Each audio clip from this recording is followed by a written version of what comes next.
livro da Divina Consolação da Bem-aventurada Ângela de Foligno, páginas 95 a 100. Como a alma pode rapidamente e facilmente encontrar Deus por meio da oração devota, pura, constante, humilde e fervorosa? Deveis saber, entretanto, que a alma não pode alcançar este conhecimento por suas próprias forças, nem por escritos, nem por estudos, nem por qualquer coisa criada, embora possa utilizar-se deles e deles tirar proveito, mas unicamente pela graça divina e pela luz que dela procede. Por isso afirmo que a alma não pode encontrar esse conhecimento de maneira mais rápida, nem implorá-lo e obtê-lo mais facilmente do Deus Altíssimo, o bem perfeito, a luz perfeita e o amor perfeito, do que por meio da oração devota, pura, constante, humilde e fervorosa. E essa oração não deve ser feita apenas com os lábios, mas também com a mente, o coração, todas as forças da alma e os sentimentos do corpo, suplicando e implorando com o desejo mais ardente. Assim conclui-se que a alma que deseja encontrar este pleno e verdadeiro conhecimento e luz de Deus deve oferecer suas orações enquanto lê, medita e estuda continuamente no livro da vida. Este livro é toda a vida de Cristo desde o tempo em que ele viveu neste mundo mortal. O Pai Eterno, caríssimos, mostrou e revelou à alma a forma, o caminho e o método pelos quais ela pode obter o conhecimento do próprio Deus por meio do amor. Deus Pai, Altíssimo, Sábio e Onisciente, deu-nos seu Filho amado como sinal e exemplo. Portanto, meus queridos filhos, se desejais a luz da graça divina, se desejais libertar os vossos corações de todas as preocupações, se desejais escapar de todas as tentações prejudiciais, se desejais aperfeiçoar-vos no caminho de Deus e firmar vossos passos verdadeiramente nesse caminho, apressai-vos a correr para a cruz de Cristo. Pois, na verdade, não há outro caminho reservado aos filhos de Deus pelo qual possam encontrar a Deus e, tendo-o encontrado, conservá-lo, a não ser pelo caminho da vida e morte de Cristo crucificado. Isto, afirmo, é o livro da vida, ao qual, como já disse, ninguém pode acessar sem a oração contínua. Porque a oração contínua ilumina, eleva e transforma a alma. E, iluminada por essa luz e elevada pela oração, a alma claramente enxerga o caminho preparado para ela e já trilhado pelos pés do crucificado. Assim, caminhando por esse caminho com o coração desperto, não apenas escapamos das pesadas preocupações deste mundo, mas somos elevados acima de nós mesmos e provamos da doçura divina. E sendo assim elevados, somos inflamados pelo fogo divino e, ardendo de amor, tornamo-nos um com Deus. E tudo isso provém de contemplar a cruz por meio da oração contínua. Portanto, meu amado filho, apressa-te para esta cruz e ora para que aquele que morreu nela por tua causa te ilumine de tal forma que possas conhecer plenamente tanto a ele quanto a ti mesmo. E que, conhecendo profundamente as tuas próprias faltas, possas elevar-te até a doçura divina, passando do amor às tuas falhas para o amor à misericórdia divina, rejeitando toda falsidade. Pois ao perceberes que o Deus incompreensível e incomparável te adotou, a ti, que estás tão cheio de pecados, e te escolheu para ser seu filho, dignando-se ser teu pai, não te mostrarás ingrato. Antes te esforçarás para de todas as maneiras obedecer aos mandamentos de um pai tão maravilhoso e amoroso. Pois se a vontade do Pai não se cumpre em seus filhos legítimos, como então se cumprirá nos ilegítimos? Filhos ilegítimos são aqueles que, pelos desejos desordenados da carne, rompem com a disciplina do Pai. Já os filhos legítimos são aqueles que, por amor ardente, se esforçam por seguir o seu mestre na pobreza, no sofrimento e na humilhação. E estas três coisas, meus amados filhos, deveis conhecer e tomar como fundamento e plenitude de toda perfeição, porque é por meio delas que a alma é iluminada, purificada e aperfeiçoada, sendo preparada para a transformação divina. Repito, portanto, que toda a perfeição do homem e o verdadeiro conhecimento de Deus e de si mesmo, isto é, a compreensão da imensidão de Deus em toda a perfeição e bondade, de sua própria pequenez e nada, esta manifestação e conhecimento de Deus e de si mesmo, só são concedidos aos filhos legítimos de Deus, que oram com sinceridade e fervor e que leem e meditam profundamente no livro da vida. A estes verdadeiros filhos, Deus, o Pai, abre e revela o livro da vida, que é a vida de Jesus Cristo, Deus e homem. Neste livro encontrarão tudo o que desejam conhecer.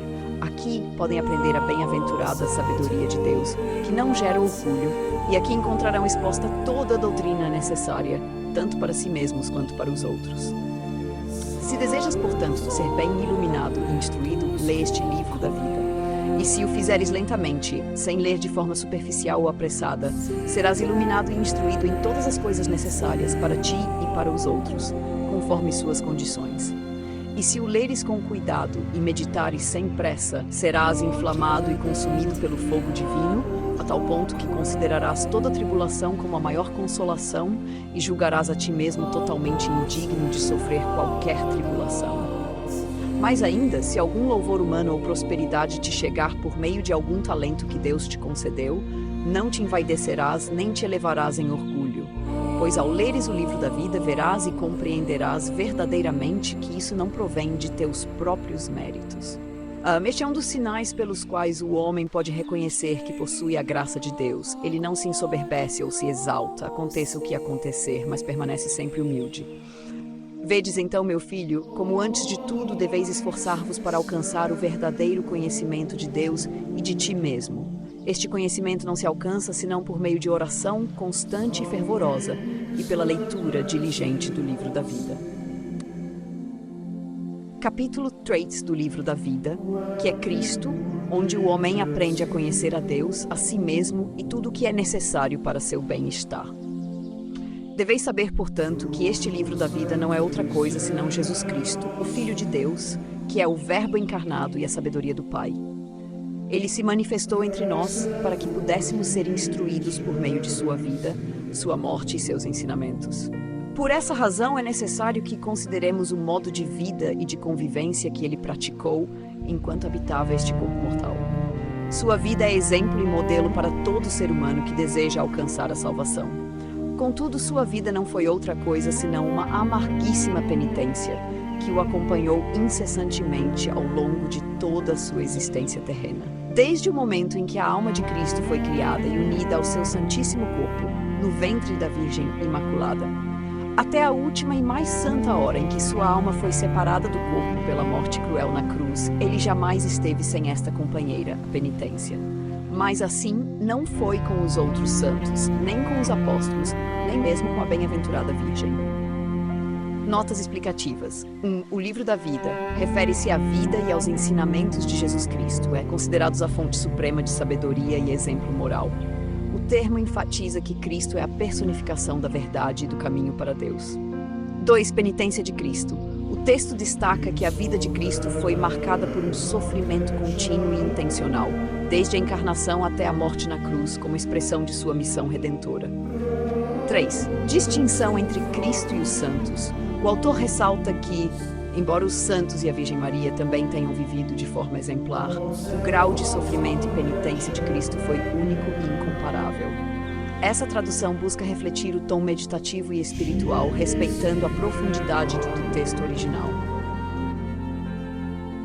Os companheiros que Deus Pai, na sua infinita sabedoria, deu ao seu amado Filho neste mundo foram estes. Primeiramente, a pobreza mais perfeita, completa e contínua. Em segundo lugar, o desprezo mais perfeito, completo e contínuo. E, por fim, o sofrimento extremo. Estes foram os companheiros que acompanharam Cristo durante toda a sua vida para nos oferecerem um exemplo, a fim de que também escolhamos, amemos e suportemos esses mesmos companheiros até o momento de nossa morte. Pois este é o caminho pelo qual a alma deve alcançar a Deus, e não há outra estrada direta além desta. É, portanto, necessário e adequado que os membros do corpo sigam o mesmo caminho trilhado pela cabeça, e que os mesmos companheiros que acompanharam a cabeça acompanhem também os membros. Notas explicativas. 1. Livro da vida refere-se à vida e aos ensinamentos de Jesus Cristo como modelo de santidade apresentados nos evangelhos como guia espiritual para a união com Deus. 2. Graça divina ressalta que o conhecimento de Deus é um dom concedido àqueles que se abrem a Ele com humildade e fé, não fruto do mérito humano. 3. Oração com todas as forças indica a entrega integral da alma e do corpo em busca de comunhão plena com Deus. Cruz de Cristo simboliza não apenas o sofrimento, mas a redenção e o caminho de união espiritual com Deus. 5. Oração contínua designa um diálogo constante com Deus, transformando a alma e aproximando-a da santidade. 6. Doçura divina representa a paz e o amor profundos experimentados por aqueles que se unem plenamente a Deus. filhos legítimos e ilegítimos. A metáfora diferencia os que seguem a vontade de Deus, legítimos, dos que se afastam por desejos terrenos desordenados, ilegítimos. 8. Tribulação como consolação. Enfatiza a aceitação do sofrimento como meio de união com a paixão de Cristo. 9. Penitência de Cristo. Destaca que sua vida terrena foi marcada por sofrimento contínuo, desde a encarnação até a crucificação, como parte de sua missão redentora. 10. Distinção entre Cristo e os santos. Reforça que, embora santos e a Virgem Maria tenham vivido vidas exemplares, o sofrimento e a penitência de Cristo são únicos e incomparáveis. 11. Pobreza, desprezo e sofrimento. Apresentam-se como os companheiros dados por Deus a Cristo, exemplificando o caminho de perfeição espiritual para os cristãos. 12. Cabeça e membros.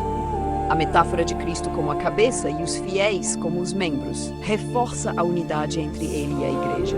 Coríntios 12, 27, Efésios 5, 25. 13. O único caminho.